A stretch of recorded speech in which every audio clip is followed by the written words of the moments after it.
அரசியலா இருக்குமா இல்ல என்டர்டைன்மெண்ட் படமா இருக்குமாண்ணே? கொடியேற்று விழாவுக்கு நான் வந்துக்கிறேன். கடந்த மாதம் 22ஆம் தேதி தலைவர் அவர்கள் தமிழக வெற்றி கழகத்தின் தலைமை செயலகத்தில் கொடியேற்றி வைத்து அறிமுகப்படுத்தினார். இன்று உலகமெல்லாம் எங்கெல்லாம் தமிழன் வாழ்ந்து கொண்டிருக்கிறானோ அங்கெல்லாம் நம்மளுடைய தமிழக வெற்றி கழகம் கொடி பறந்து கொண்டிருக்கிறது என்பதில் மிக சந்தோஷப்படுகிறேன். என்ற ஒரு மோகம் நமக்கு தளபதி தான் எல்லாமே.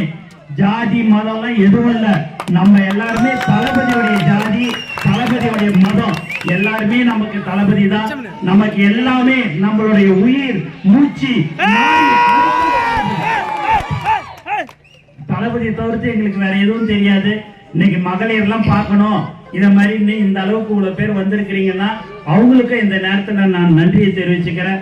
இன்று தளபதி அவர்களின் அறிவித்தலின்படி மயிலாடுதுறை மாவட்டத்தில் கொடியேற்றும் விழா இன்று நடைபெற்றது. சுமார் ஒரு 5 இடத்துல இன்னைக்கு கொடியேற்றிருக்கிறோம். இந்த குட்டி கோபி அவர்களுடைய தலைமையில் இன்னைக்கு எல்லா இடத்துலையும் கொடியேற்றிருக்கிறோம்.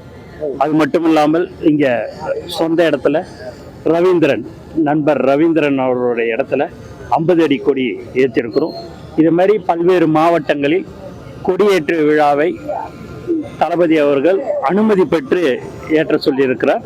அதுபடி எல்லா மாவட்டங்களிலும் ஏற்றிக்கொள்கிறோம் என்பதை இந்த நேரத்தில் தெரிவிச்சேன். 69 படம் ரிலீஸ் பண்றாங்க. இன்னைக்கு ஃபர்ஸ்ட் ரிலீஸ் பண்ணிருக்காங்க. அதுல இருந்து தீபம் கட்டணம் இருக்கு. அது வந்து அரசியலா இருக்குமா இல்ல என்டர்டைன்மெண்ட் படமா இருக்குமாண்ணே? கொடியேற்று விழாவுக்கு நான் வந்துக்கிறேன். செய்திகளை உடனுக்குடன் தெரிந்து கொள்ள உடனே சப்ஸ்கிரைப் பண்ணுங்க.